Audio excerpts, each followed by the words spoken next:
Hello student, आज मैं important question की सीरीज़ में लेकर आई हूँ जब का चैप्टर का समवृत्ति अंग और अवशेषी अंग क्या है। इस साल के लिए तीनों क्वेश्चन इम्पोर्टेंट है, समवृत्ति अंग, समझात अंग और अवशेषी अंग। समझात अंग में मैं वीडियो आपको बना के दे चुकी हूँ। आज है समवृत्ति अंग क्या है। तो सम माने होता है बराबर और वृत्ति माने होता है कार्य। जो अंग समान कार्य में प्रदर्शित करते हैं वो अंग समवृत्ति अंग।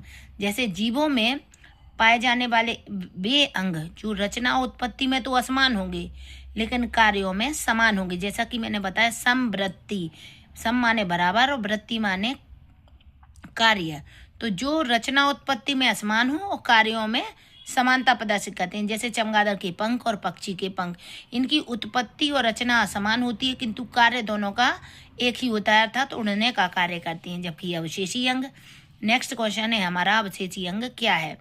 तो अवशेष माने आप समझते हो किसी का चीज के क्रिया या कुछ होने के पश्चात जो कुछ बचा रह जाता है वो अवशेष कहलाता है।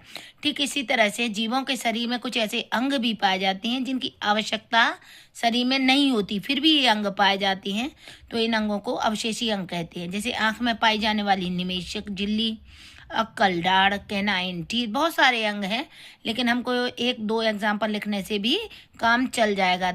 तो आज मैं तीनों एक साथ आपको याद करा दूं। समझात अंग इसमें नहीं दिया है क्वेश्चन, लेकिन फिर मैं बच्चे कंफ्यूज होते हैं। समझात यानी होमोलोगस, समवृत्ति माने एनालोगस। यदि इंग्लिश में भी पूछा जाए इस तरह का हिंदी में लिखा हुआ तो भी समझात को कहते हैं होमोलोगस, समवृत्ति को कहते हैं एनालोगस। तो जो समझात होते हैं वो उत्पत्ति और रचना में समान होते हैं लेकिन कार्य में भिन्न होते हैं, जबकि समवृत्ति अंग रचना उत्पत्ति में असमान होते हैं किंतु कार्य में समान होते हैं। और अवशेषी अंग वे अंग जो जीवों के शरीर में जिनकी अब कोई आवश्यकता नहीं है। तो इस तरह इसको आप याद कर लीजिए और बोर्ड एग्जाम में अपने 2 नंबर पक्के कर लीजिए। Thank you.